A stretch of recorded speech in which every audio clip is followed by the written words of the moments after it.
What is ICT? ICT refers to tools such as computers, the internet, mobile phones, and social media platforms that people use to process and share information. Through these tools, the world has become more connected, leading to globalization, the interaction of people, businesses, and cultures across different countries. Today, ICT influences the way we communicate, learn, trade, and share culture. What is globalization? Globalization is the process of increasing interconnectedness among countries in terms of economy, culture, politics, and technology. It means that nations are no longer isolated. Instead, they interact and depend on each other in many ways. In short, globalization makes the world smaller and more connected. It allows the exchange of goods, knowledge, and culture across borders, shaping a world where nations influence and depend on each other. How has ICT affected globalization? ICT has greatly affected globalization by making communication faster, expanding trade, increasing access to knowledge, and promoting cultural sharing. It has broken down barriers between countries, allowing people, businesses, and cultures to connect more easily. Indeed, ICT is not only a tool, it is the driving force that makes the globalization possible in today's modern world. Now, let's talk about the pros and cons of ICT on globalization. First, let us look at the positive effects, starting on faster communication. ICT makes real-time communication possible through messaging apps and video. Next, supports businesses and trade. ICT helps companies expand their market globally. Through e-commerce platforms like Shopee, Lazada, and Amazon allows businesses of any size to sell products worldwide. For instance, a local clothing brand in Manila can reach customers in the United States with just a few clicks. Next, access to knowledge. ICT makes education and information more accessible to everyone.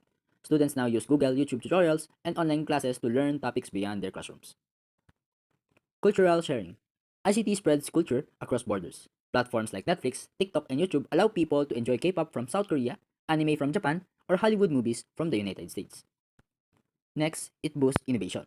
ICT drives creativity in industries like enabling the creation of new apps and smart technologies. For example, financial apps like GCash and PayPal makes transactions easier and safer, while factories use smart machines to improve efficiency.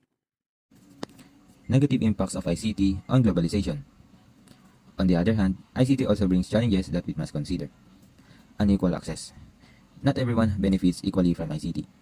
In rural areas of the Philippines and in poor countries, many people still lack stable internet or modern gadgets. This creates a digital divide between those with access to technology and those without. Job loss. Automation and machines are replacing human labor in some industries. For instance, factories that once employed hundreds of workers now use robots to complete tasks faster, reducing employment opportunities. Loss of local culture. ICT sometimes causes young people to adopt foreign cultures over their own. Many teenagers prefer watching international shows on cultures over their own. Many teenagers prefer watching international shows on Netflix or wearing global brands, which may weaken traditional practices or languages. Cyber risk. ICT also exposes people to online dangers such as scams, identity theft, and fake news. For example, fraudulent emails or misleading posts on Facebook can easily deceive people if they are not cautious. Overdependence. Society is becoming too dependent on technology. When systems fail, such as video online banking glitches, people cannot access their money or complete transactions, showing how vulnerable we are without ICT. In conclusion, ICT is one of the strongest forces driving globalization. It enables faster communication, supports worldwide business, promotes cultural exchange, and expands access to knowledge.